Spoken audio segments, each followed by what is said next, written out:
If you have been wondering how to add a circle like this around your profile photo on LinkedIn, you are in the right place because today I'm going to walk you through step by step of how you can achieve the very same effect. Before we dive in, please make my day by giving this video a thumbs up and subscribing to my channel. Once that's done, I'm going to walk you through the 5 steps you need to take to create a ring around your profile photo. Are you ready? If so, let's do this together. Step number 1, download my template. Now, this might come as a surprise for some of you, but I'm no graphic designer. I have no idea how to use Photoshop, but I still end up with pretty neat designs, or so I think at least. Now, if you've been wondering how am I able to do this, I have one secret for you, and that is Canva. It is my go-to tool for anything and everything design-wise, and I have created a template for you to download so that we could add a ring around your profile photo together. So pause this video right now, grab the template from the description box below, and come back to me once you have it open. Now that you have your template open, I want you to change the colors for the outside circle. So you simply can click on the circle and then hover over here to change the colors. So for example, let's click on this color, and then you have some existing colors provided, but ideally you want to click over here and actually use specific hex codes of the colors you want to use for your circle. Now, obviously, if you have brand colors in place, these would be the brand colors that you would be using for your circle. However, if you don't have brand colors available right now, what I want you to do is go over to the Coolors website, and I'm going to link to it in the description below. But basically, we're going to open up the Coolors website. Once you're here, what I want you to do is click on the Explore tab in the upper right-hand side corner. And here, very soon, you're going to see so many color palettes available for you to choose from. This is a great way to find colors that you resonate with, and you can use them in the Canva circle. So, for example, you might like these colors, for example, right?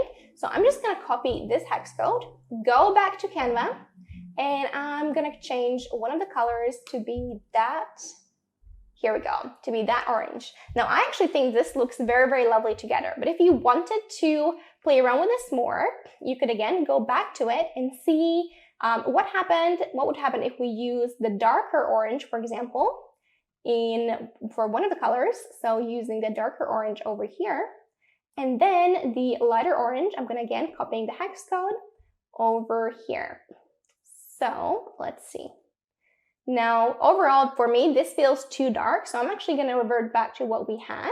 So I am actually pressing Command Z, and I'm reverting back to what it was. So here we go. Now we have chosen our colors. Step number 3, add your profile photo. Now, what I want you to do is head over to the Upload section of Canva and upload your pictures. Now, as you can see, I have plenty of my pictures available here. So I could choose any of these and just drag them in that circle. So that's what I'm going to do. So I'm going to take this picture and just drag it in. Now, obviously, what you can see right now, it doesn't quite fit. So I'm going to double click the picture to maneuver it a little bit, and I'm going to increase the size of it because obviously this is a profile photo, so my face should be visible a lot more. So over here we go. Now this should look good. Let's take a look. Yeah, this is nice, but I might actually make it even bigger. Here we go. I think that should be perfect. All right. And I'm going to maneuver it a little bit over here, dragging it like this. Here we go. That's my picture done. And you should do the very same thing by dragging your profile photo within that circle. So step number 4 is for you to export this profile photo. So what you're going to do is click on the download button in the upper right. Then what I want you to do is select transparent background because you do not want this white background appearing. And then you're just going to click on the download icon, and that is going to download your picture in the folder you selected. So final step is for you to go to LinkedIn and actually change your photo. So let's do that together. All right, so you want to open up your LinkedIn profile, and as you can see right now, actually my cover story is playing. If, by the way, you want to learn how to add a cover story to your profile and what should you actually say in a cover story, be sure to check out this video next. But for now, let's click on your profile picture, click Edit Profile Photo, and then add new photo over here. From here, you can upload your profile photo. That's perfect. There you have it. That's how you add a circle around your profile photo on LinkedIn. Now, if you've been wondering how can you change the background for your photos, be sure to check out the video I'm going to link in the description below. If you want more tips of how to improve your LinkedIn profile, take a look at the playlist below as well. That's it for today. Please be sure to give this video a like and subscribe to the channel, and I'm going to see you in the next episode.